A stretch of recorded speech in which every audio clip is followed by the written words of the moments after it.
So, today we're going to talk about one of the most powerful tools in our mental toolkit, the law of forgiveness. And we're going to take this idea, which can sometimes feel a little old fashioned or abstract, and really reframe it as a practical, strategic tool you can start using right now to get your focus and your energy back. Okay, let's just jump right in. Have you ever noticed how an old argument or maybe a betrayal from years ago can just pop into your head and completely hijack your mood? Suddenly, it feels like it just happened all over again. Well, that's a super common mental pattern. By holding on, you're basically letting your mind stay stuck in the past, and that just drains you of energy you could be using today. There's actually a word for this, and it's called rumination. And the word itself is kind of fascinating. It comes from the Latin word for a cow's stomach. Think about it.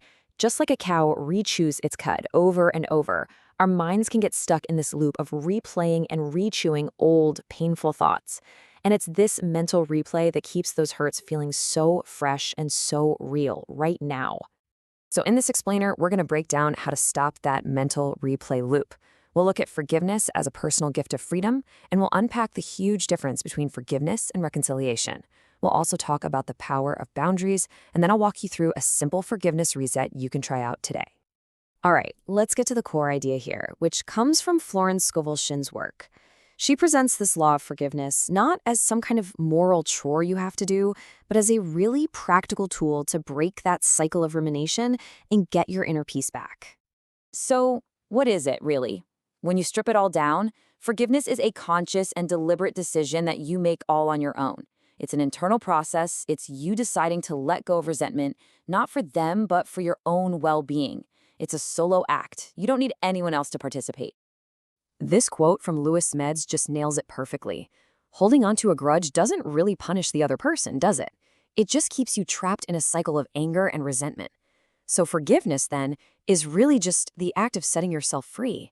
It's a gift you give yourself. Now, it's also so important to be clear about what forgiveness is not. It is not saying what happened was okay. It's not about pretending it didn't happen or somehow erasing the memory. And this is a big one. It absolutely does not require you to make up or let that person back into your life. Forgiveness is not forgetting or excusing. And this brings us to a distinction that is just so critical for your well-being. And that's the difference between forgiving someone and actually reconciling with them. They are two very, very different things. Think of it like this. Forgiveness is a one-way street. It's something you do on your own for yourself to find peace. But reconciliation, that's a two-way street. It's a mutual process. It takes effort from both people. It requires trust and change. If you're going to rebuild a relationship, so here's the bottom line. The most important takeaway on this: you can absolutely forgive someone to free yourself from that weight. And at the same time, decide that reconciling with them just isn't safe or healthy or even possible. You can always forgive without reconciling. And of course, that leads us straight into the practical side of all this: boundaries. Setting boundaries isn't an act of anger or revenge. It's really an act of self-respect. It's a necessary step to protect your own peace while you move forward. A lot of people think of boundaries as walls that you build to keep people out, but it's actually a lot more helpful to think of them as bridges. They're what define the terms of engagement. They create the structure for safe, respectful interactions. Ultimately, healthy boundaries protect your inner peace. Let's make this real. Say you have a difficult boss, and their behavior just drains your energy. Okay, the forgiveness part, that's internal. You make a conscious choice to stop ruminating, to stop replaying those interactions in your head all night. The boundary, that's external. You communicate your professional needs clearly, and maybe you limit non-essential interactions to protect your focus at work. Or let's take a friendship where a betrayal has just shattered your trust. Again, the act of forgiveness is for you. It's about choosing to let go of that consuming anger so you can have peace of mind.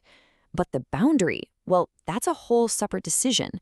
You have to decide if trust can be rebuilt or if creating some distance is actually the healthiest choice for you. And this doesn't just apply to other people. So many of us are stuck in a loop of criticizing ourselves for past mistakes. Self-forgiveness is about extending some compassion to your past self, right? Acknowledging that you did the best you could with what you knew at the time. And the boundary, that's with your own habits. You commit to new, healthier patterns, and you stop letting self-blame run the show. Okay, so I want to give you something really practical, a tangible little practice you can use anytime you feel that old resentment starting to bubble up again. Let's call it the forgiveness reset. It's got 3 simple steps. First, acknowledge. Just name the feeling. I'm feeling resentful. And do it without judging yourself for it. You can't let go of something you don't admit you're holding. Second, release. Make that conscious choice to release the emotional debt. You decide you're not going to carry its weight anymore. And third, protect. Define one small boundary to protect your peace going forward. This is what turns that internal shift into a practical reality. All right, let's pull this all together and do a quick recap of the key ideas we've covered on the law of forgiveness. If there is one thing you take away from this, let it be this. Forgiveness is not about them. It's a strategic, powerful tool that you use for your own personal freedom.